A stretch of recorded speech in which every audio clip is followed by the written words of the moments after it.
Hello guys, welcome to History Hub. Guys, in this video we'll be talking about the Reconstruction Amendments, or otherwise called Civil War Amendments. Okay, so these amendments are so called because they basically were passed after the Civil War ended. Okay, I mean, a Civil War ended in 1865. So after that, these three amendments were passed.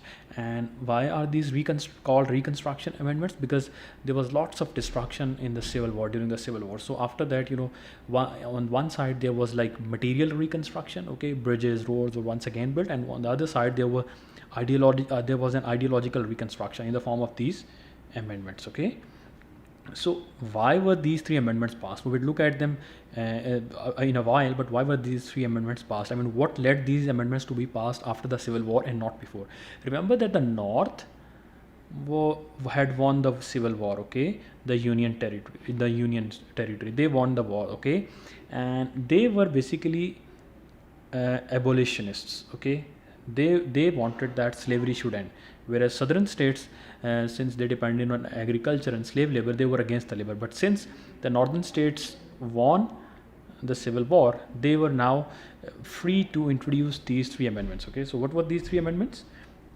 The 14th Amendment. Okay, first read this text. The Reconstruction Amendments are 13th, 14th, and 15th Amendments to the United States Constitution. These amendments were intended to guarantee freedom to former slaves and to establish and prevent discrimination and civil rights to former slaves and all citizens. So 13th Amendment was about, it officially ended slavery and prohibited it for the future. So what 13th Amendment does is that it basically ends slavery. It ends the trade in slaves, and it bans basically, it outlaws owning slaves. Okay, so it ended slavery and prohibited it for the future also. This was 13th Amendment, and 14th was an extension of this. And the 14th Amendment declared that former slaves were citizens and required that states provide everyone equal protection under law. So in the 13th, the slaves were freed, and 14th announced that the slaves who were freed, that is all the slaves who were freed, now they were equal citizens before the law, and they can enjoy equal protection and equal rights in front of the law. Okay, and 15th was even a further extension of this 14th Amendment, and 15th Amendment guaranteed voting rights for citizens regardless of race, color, or previous condition of servitude, that is slavery. So what 14 does is it basically emancipates the slaves. Okay, it makes slavery illegal.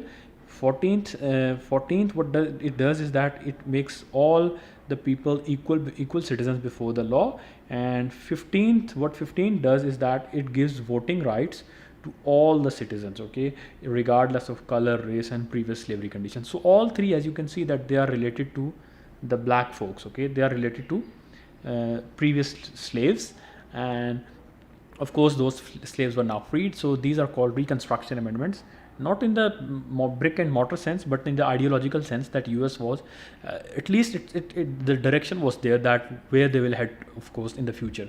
But of course, despite these three amendments, there was still discrimination and segregation. There are many reasons for it, but the direction was set that US could no longer be a state where people owned slaves. It had to be free and egalitarian state. Okay, I hope you enjoyed this lecture. For more videos on US history, do subscribe to my channel. Thanks for watching.